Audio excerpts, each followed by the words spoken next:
There's something deeply unsettling about the way we live today. We're surrounded by noise, photos, videos, stories flowing endlessly. Everyone shares their life, broadcasts every moment, every feeling. Yet amid all this commotion, there are people who remain in the shadows. They watch, they read, they scroll, but never publish anything. Perhaps you know someone like that. Perhaps you are that person. And the question arises naturally. Why? Why choose invisibility in an era that rewards those who put themselves on display? It's often assumed that those who share nothing are simply shy or withdrawn. But the truth is far more complex. Behind this behavior lies an entire psychology. One that reveals much about human nature, self-perception, and a silent resistance to a culture obsessed with being seen. You see, for some people, silence isn't emptiness. It's a conscious choice. It's the power to decide what the world doesn't get to know. Social media has transformed how we define ourselves. It rewards those who display. It celebrates clamor. Yet those who stay in the shadows often see everything with greater clarity. They observe without needing to interfere. They reflect before reacting. Psychologists have discovered something striking. Those who refrain from posting frequently tend to show higher levels of self-control, introspection, and emotional independence. These people are less conditioned by social comparison and the search for external approval. In other words, they're not trying to prove who they are. They're trying to understand it. Because let's be honest, most of what we post isn't simple communication. It's identity construction. It's an unconscious audition for acceptance. Every caption, every image, every update says, "This is who I am. Do you accept me?" But when you stop posting, something shifts. You begin to separate your worth from digital applause. You stop thinking in terms of captions. You start living moments for yourself again, not for a camera lens. This is the psychological secret of many people who don't post. They crave authenticity in a space where everything seems artificial. They don't hate social media. They simply no longer recognize themselves in it. It's about refusing to reduce your existence to highlights. Because when you've seen how easy it is to manipulate perceptions, you begin to value what can't be shared: silence, depth, imperfection, truth. There's a concept in psychology called psychological ownership. It's the feeling that something belongs deeply to you, a thought, a memory, an experience. And when you post it, that sense of belonging fades slightly. The moment becomes shared property, open to judgment, misunderstanding, even mockery. So people who don't post are often protecting their sense of ownership over life itself. They keep their moments untouchable, private, pure. Think about it.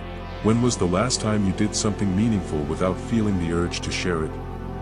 That reflex, that need to display, isn't natural. It's conditioned. It's the product of a decade of likes, shares, and dopamine loops that have trained our brains to equate validation with value. And when someone steps outside that system, it's also healing. They begin to rediscover the simplicity of doing things for themselves. Cooking without photographing, traveling without tagging, feeling without explaining. But not everyone who doesn't post does so from a place of peace. Some are driven by fear. The fear of judgment, rejection, or being misunderstood. Social media has amplified a subtle form of anxiety that psychologists call self-presentational pressure, the constant awareness of being watched even when we're not. For many, this is exhausting. They worry that what they say might be misread or worse, ignored. So they retreat not because they don't want to connect, but because the cost of visibility seems too high. Sometimes the deepest things in life, growth, grief, transformation, happen quietly, unobserved, unposted. And when you've lived through enough of these private transformations, you begin to realize that being invisible isn't the same as being insignificant. It's actually where identity is formed, not performed. Here lies the paradox. Social media was designed to connect us. Yet, it often leaves people even more isolated.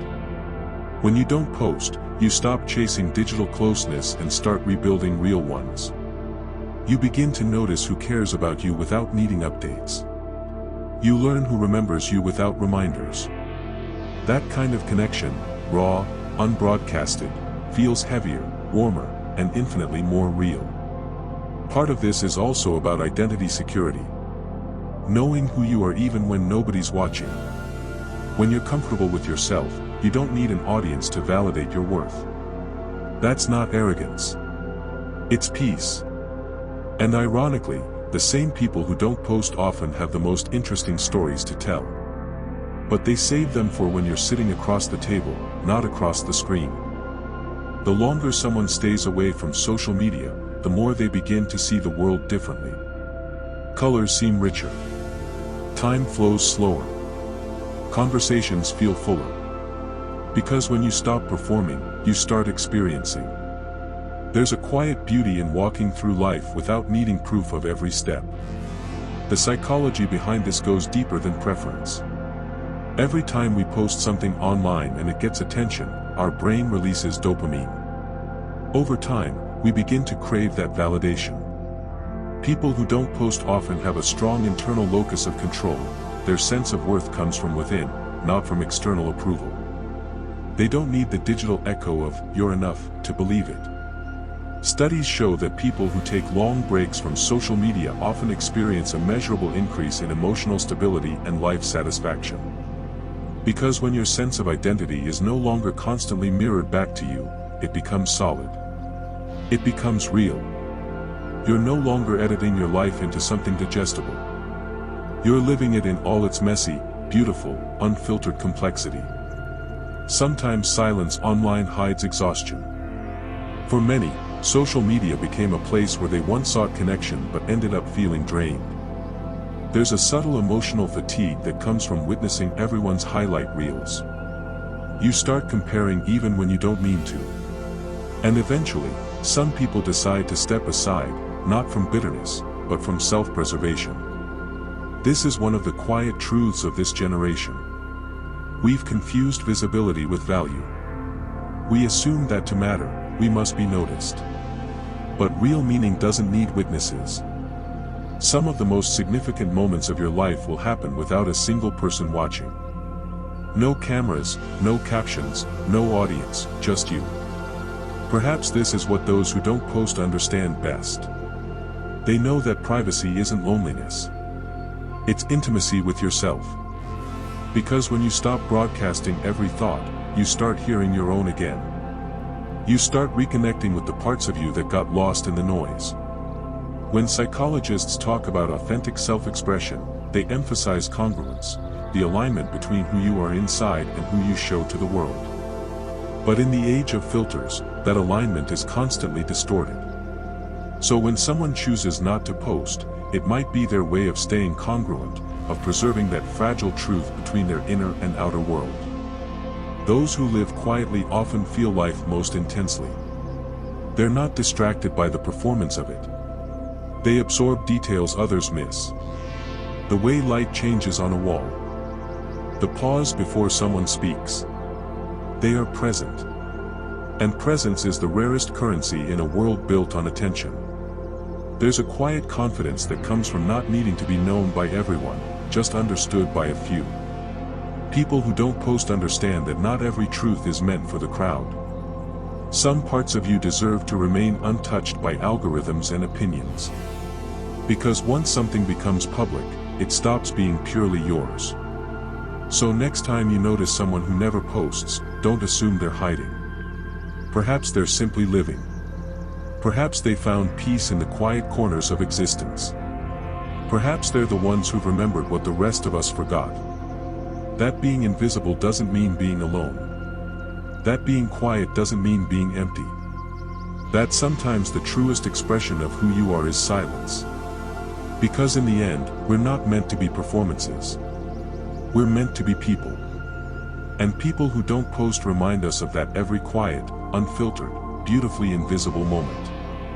Reprova.